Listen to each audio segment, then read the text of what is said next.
അപ്പോൾ ഞാൻ കേട്ടിട്ടുണ്ട് സാറിൻ്റെയൊക്കെ ഒരു ക്ലയൻ്റാണ് നമ്മുടെ EMR, അതായത് ദുബായ് EMR എന്നുള്ള വലിയ കമ്പനികൾ. അപ്പോൾ അങ്ങനത്തെ വൻകിട ഭീമന്മാരായിട്ടുള്ള കമ്പനികളിലേക്ക് എങ്ങനെയാണ് ഇവോക്ക് എത്തിച്ചേർന്നത്? ഇവോക്ക് കൂടുതൽ പ്രൊജക്ട്സും, അതായത് വലിയ പ്രൊജക്ട്സ്, ഇപ്പോൾ ഫോർ എക്സാമ്പിൾ എമിറേറ്റ്സ്, MR അതുപോലെയുള്ള വലിയ ക്ലയൻസിലേക്ക് ഇവോക്ക് എത്തുന്നത്. ഇവോക്ക് ഡിജിറ്റൽ ഏജൻസികളുടെ സപ്ലയറായിട്ട് വർക്ക് ചെയ്യുന്നുണ്ട്. ഫോർ എക്സാമ്പിൾ ഇപ്പോൾ ബെയ്റ്റ്സ്പാൻ ഗൾഫ് എന്ന് പറഞ്ഞിട്ട് GCC ബേസ്ഡ് ആയിട്ടുള്ള ഒരു ഭീമനായിട്ടുള്ള കമ്പനിയുണ്ട്. So they are not a digital marketing company, they are a digital company, if I say. Okay. I mean, they do, like I said, design, development and marketing. So they do everything, even branding, they do everything. So avarku development segment illa, adayathu avarku development avaru cheyathilla. Adayathu if they want to do a website, if they don't want to do an e-commerce, avarku adinu vendittulla resources onnum illa. So they do outsource to other companies. Okay. So avarude supplier avuka ennu parnal, it's not like an easy task, but we are a number one supplier for Betspan Gulf. It's a great thing, right? Yeah. Okay, അപ്പോൾ അങ്ങനെ EMR മാത്രമല്ല, ഒരുപാട് companies നമുക്ക് ഉണ്ടെന്ന് പറഞ്ഞു. അപ്പോൾ ഇവിടെ ഇന്ത്യയിലല്ലാതെ പിന്നെ പുറത്തെവിടേക്കാണ് ഇവോക്കിൻ്റെ ഓഫീസുകൾ? നമുക്ക് ബേസിക്കലി ഇവോക്കിൻ്റെ ഓഫീസ് കാനഡയിൽ ഒരു ഓഫീസുണ്ട്, ഒമാൻ ഒരു ഓഫീസുണ്ട്, ദുബായ് ഒരു ഓഫീസുണ്ട്. ഇപ്പോൾ എത്രത്തോളം ക്ലയൻസ് ഉണ്ട്, അല്ലെങ്കിൽ എത്രത്തോളം സ്റ്റാഫ് ഉണ്ട്? സ്റ്റാഫ് ഇപ്പം കൊച്ചിയിൽ 40 പേരാണ് സ്റ്റാഫായിട്ടുള്ളത്. നമ്മുടെ ബാക്കിയുള്ള ഓഫീസിലോട് കൂടി 10 പേര്, അങ്ങനെ ഒരു 50 മെമ്പേഴ്സ് ടീമാണ് നമുക്കുള്ളത് ആക്ച്വലി. Okay okay. അപ്പം ക്ലയൻസ് ആയാലും അല്ലെങ്കിൽ സ്റ്റാഫ് ആയാലും 100% സാറ്റിസ്ഫൈ, ഹാപ്പി ആണെന്ന് സാറിന് പറയാൻ പറ്റും? തീർച്ചയായിട്ടും. കാരണം എനിക്ക് തോന്നുന്നത് customer satisfaction we were at 99%, I should say. Maybe 1% may be there, but I don't know. But there may be. Yeah.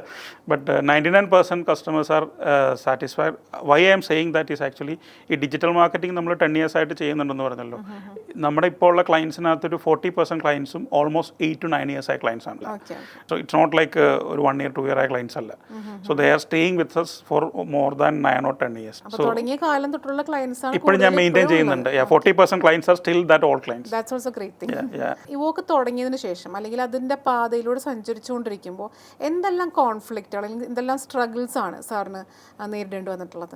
First struggle was when you are starting the company. That was a painful thing when you starting anything.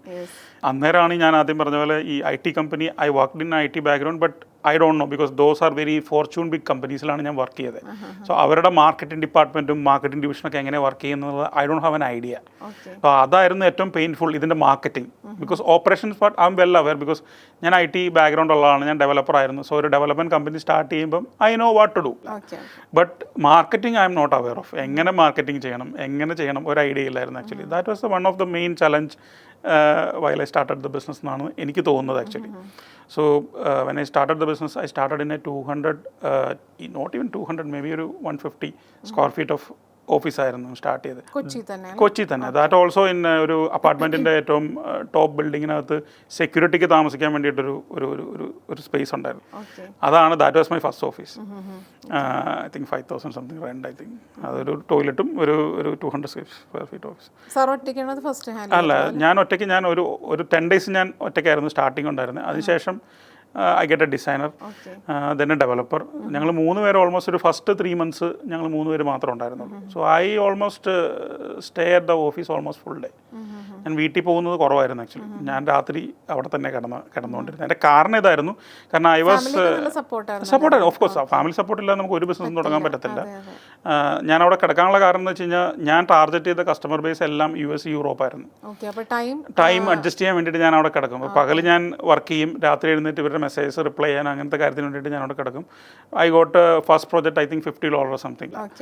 അത് ഒരു German client ആയിരുന്നു. അതൊരു 3rd month ആ ക്ലയൻ്റാണ് പിന്നീട് നമ്മുടെ next 2 yearsലേക്ക് നമ്മുടെ full സ്റ്റാഫിനെയും ഒരു 30 member staff പുള്ളിക്ക് വേണമെന്ന് പറഞ്ഞ് പുള്ളിക്ക് വേണ്ടിയിട്ട് ഞാൻ ഇവിടെ ബാക്ക് ഓഫീസ് സെറ്റപ്പ് ചെയ്ത് ഓൾമോസ്റ്റ് 2 years ആ ഒരു ക്ലയൻറ്റ് തന്നെയായിരുന്നു കമ്പനി പിന്നെ പോയത്.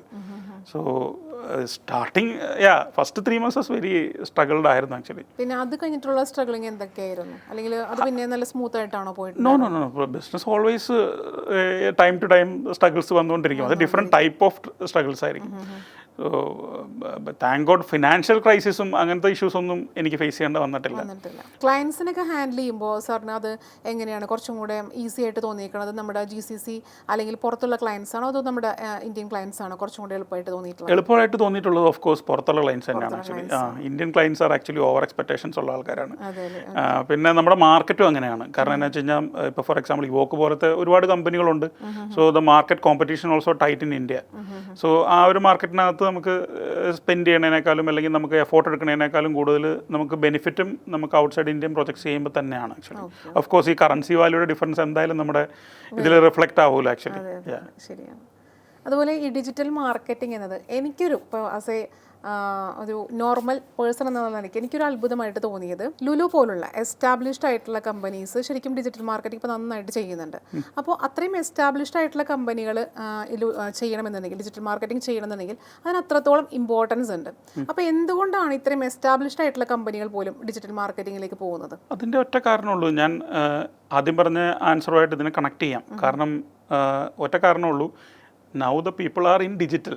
People are always spending there. ഇപ്പം നമുക്കിപ്പോൾ ഉള്ള നമ്മുടെ മൊബൈൽ ഫോൺസിലൊക്കെ നോക്കിക്കഴിഞ്ഞാൽ സ്ക്രീൻ ടൈം എന്ന് പറഞ്ഞിട്ട് ഒരു ഇത് കാണിക്കുമല്ലോ. ആ സ്ക്രീൻ ടൈം നമ്മൾ എത്ര നേരം നമ്മൾ സ്ക്രീൻ സ്പെൻഡ് ചെയ്തെന്നുള്ളത്. You just look at your phone and confirm that എത്ര സമയം. ശരിക്കും അത് നമ്മളെ മനുഷ്യനെ മനസ്സിലാക്കിയിട്ടാണ് കാരണം അറിയാം ഇതിലിങ്ങനെ ഇരുന്ന് പോകുന്നുള്ളൂ. അപ്പോൾ അത് എത്ര ടൈം നമ്മൾ സ്പെൻഡ് ചെയ്ത് നമുക്ക് തന്നെ അറിയാൻ വേണ്ടിയിട്ടായിരിക്കും അവർ വെച്ചിരിക്കുന്നത്. അതെ, അപ്പം നമുക്കൊരു മനുഷ്യൻ ഒരു ഹ്യൂമൻ ബീങ്ങിന് ഒരു ദിവസം 24 hours അല്ലേ കിട്ടുള്ളൂ, അല്ലാതെ 28 30 ഒന്നും കിട്ടാൻ പോകുന്നില്ല.